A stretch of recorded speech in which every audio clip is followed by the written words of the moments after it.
I'm Ryan from A&B, and this is the Sunn Kern EN29 Finest. It's the 2020 model.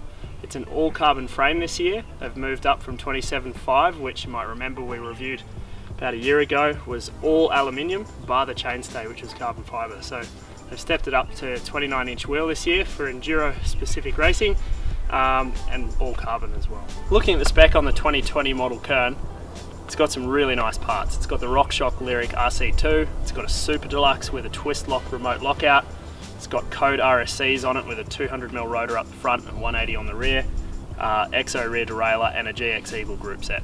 It's really well equipped for whatever you can throw at it on the trail. Enduro racing, trail riding. It's 155mm of travel on the rear, 160mm travel on the front. Looking at the geometry of the Kern, it's got a 65.5 degree head angle. Sun state that the seat tube angle is 77 degrees. That's the virtual measurement, so when we actually measured it, it's 71 degrees, 77 in a straight line, actual 71. So it is quite steep. It allows you to get forward on the bike and makes those climbs a lot easier.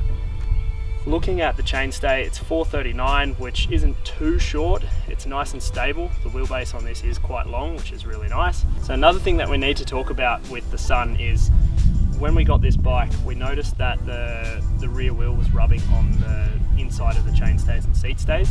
The seat tube length on this bike is actually quite long. This is a size large that we have on test, and it's a 485mm seat tube length. Which is considerably longer than a lot of other larges in the market at the moment. It's spec'd with 125mm dropper, which you can see have a relatively long seat height. I could probably only just fit a 150 in this, whereas on my bike I run a 175 dropper. So that's something to take into consideration if you're looking at this particular model, is you do need a dropper post that is quite short and has a short overall length, otherwise you might not be able to achieve your seat height. So on the trail, the Kern EN29 Finest is really nice. It's super forgiving. It has a longer wheelbase, which I really like, slightly longer chainstay than what a lot of bikes are running at the moment, sitting around the 432, 435. So the 439 chainstay is really nice. You can sort of open it up on fast sections and not have to worry too much. It's an absolute animal in the rocks. It's super forgiving.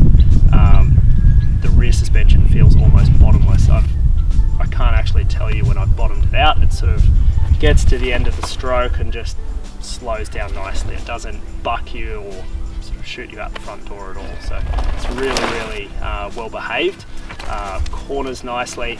The one thing I find a little bit tricky is, obviously with a 125 dropper I can't get the seat down as far as I'm used to, but it does have a really nice standover, so manoeuvring the bike underneath me is really good.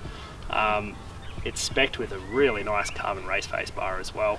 All the touch points, WTB saddle, all of those things are really comfortable, and it's an easy bike to sit on and ride and feel at ease on.